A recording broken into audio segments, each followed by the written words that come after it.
नमस्कार मित्रों।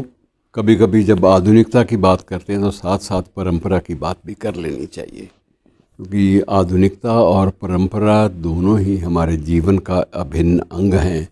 और इस संदर्भ में मैं आज आपको एक ऐसे विषय की ओर ले जाना चाहता हूं, जो विषय आप एक रूढ़िगत विषय मान सकते हैं, लेकिन उसमें पूरा का पूरा गणित है और पूरी की पूरी प्रासंगिकता है, रेलेवेंस है। और मैं आज आपसे बात कर रहा हूँ पंचांग के बारे में। पंचांग हमारे देश के करोड़ों लोगों के जीवन में अपनी भूमिका निभाता है, करोड़ों। और विशेष रूप से वे लोग जो महानगरीय सभ्यता से बाहर होते हैं, एक दूरी बना के चलते हैं, उनमें तो पूरी पूरी भूमिका पंचांग की होती है। और पंचांग है क्या, इसको थोड़ा सा इसका स्वरूप समझ लें, क्योंकि इसके जो तैयार करने वाले हैं उनका दावा है कि ये भारतीयों द्वारा माना जाने वाला एक वैज्ञानिक कैलेंडर है, वैज्ञानिक, साइंटिफिक है, इसका आधार है। बिना आधार के इसमें कोई भी चीज़ सिर्फ भ्रम फैलाने के उद्देश्य से शामिल नहीं की गई। पंचांग जैसे नाम से है, इसके 5 अंग माने जाते हैं, और 5 प्रमुख अंग जो हैं, एक तो तिथि है, दूसरा वार है, तीसरा नक्षत्र हैं, चौथा योग है, और 5वां करण है।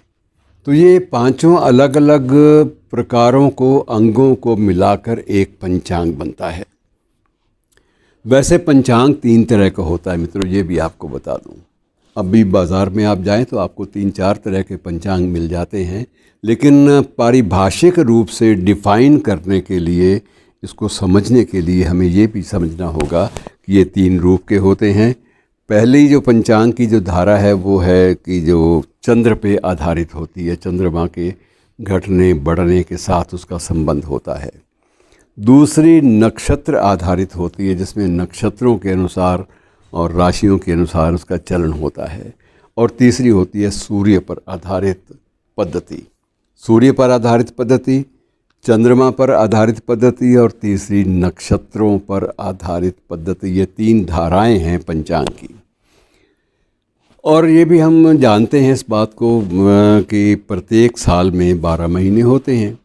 ये किसी भी अन्य ऐसा नहीं होता कि अंग्रेज़ी कैलेंडर में कुछ और हो, हमारे पंचांग में कुछ और। महीने 12 ही होते हैं, और प्रत्येक महीने में 15 दिन के 2 पक्ष हमारे पंचांग के अनुसार होते हैं। एक होता है शुक्ल पक्ष, चांदनी जिसे रातें कह लेते हैं, दूसरा कृष्ण पक्ष, जिसे आप अंधेरी रातें कह लेते हैं। और प्रत्येक साल में 2 अयन होते हैं, 2 केंद्र होते हैं। इन 2 केंद्रों की राशियों में 27 नक्षत्र निरंतर भ्रमण करते रहते हैं, निरंतर। तो 12 मास का 1 वर्ष और 7 दिन का 1 सप्ताह, ये फैसला वस्तुतः है विक्रमी संवत से आरंभ हुआ था। और ये 12 राशियां और 12 सौर मास जिस दिन सूर्य राशि में प्रवेश करता है, उसी दिन की संक्रांति मानी जाती है। तो ये अलग अलग धारणाएं जो हैं वो हमारे सामने आती हैं। और इसमें एक बात और भी है, एक दिन को हम लोग तिथि, ग्रामीण भाषा में थिथ कह लेते हैं। तो ये तिथि जो है वो एक दिन को माना जाता है। और ये पंचांग के आधार पर जो एक तिथि है, ये 19 घंटे से लेकर 24 घंटे तक होती है। वहाँ तो ये है कि AM और PM का सवाल है, 12 बजे के बाद उनका चेंज होना ही होना है। हमारा जो कुछ भी है ये 19 घंटे से 24 घंटे तक का हो सकता है। और ये जो तिथियां हैं ये चंद्रमास में 30 हैं, जो 2 पक्षों में बटी हुई हैं।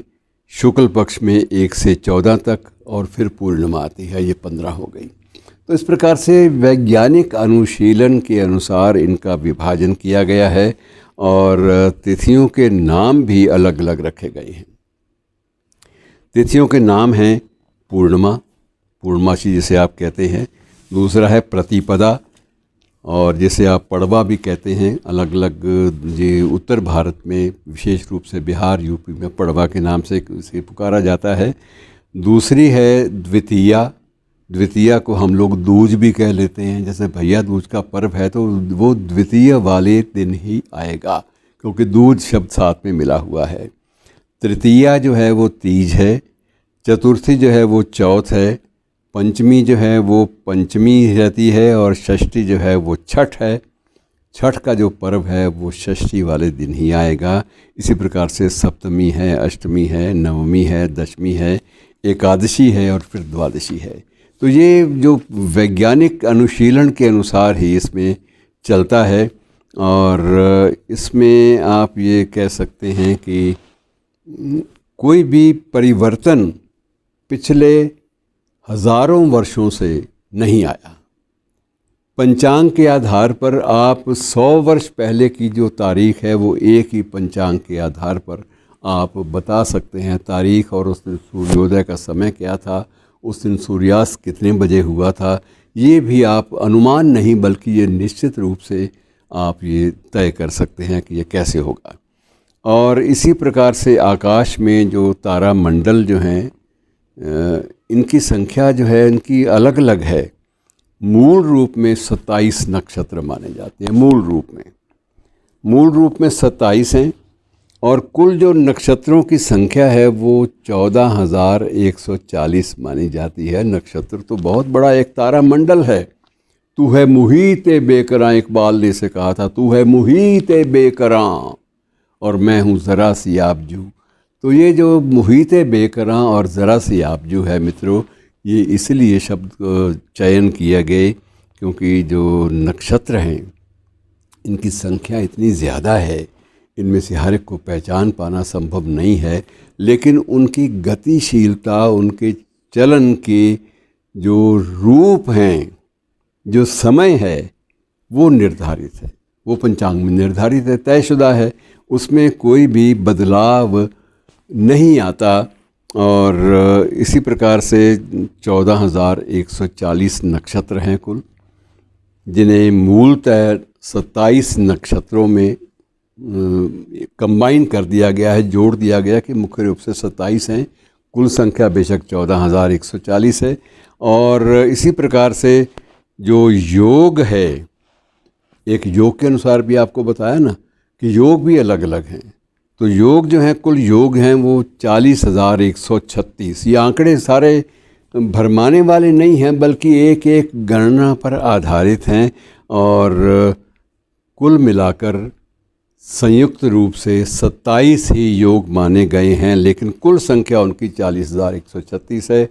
लेकिन जब उनको कंसाइज करेंगे, जब उनमें जो महत्वपूर्ण योग जो हैं उनकी हम अवधारणा को अलग निकालेंगे तो वो 27 ही बनेंगे।